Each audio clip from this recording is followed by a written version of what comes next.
প্রিয় দর্শক মণ্ডলী, আজকে আমি আপনাদের সম্মুখে গুরুত্বপূর্ণ একটি দোয়া নিয়ে এসেছি।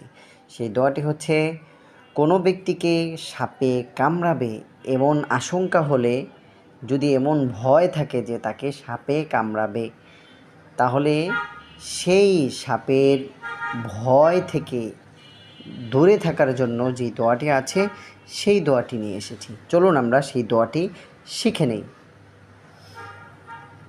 إنا نسألك بعهد نوح وبعهد سليمان بن داود أن لا تؤذينا।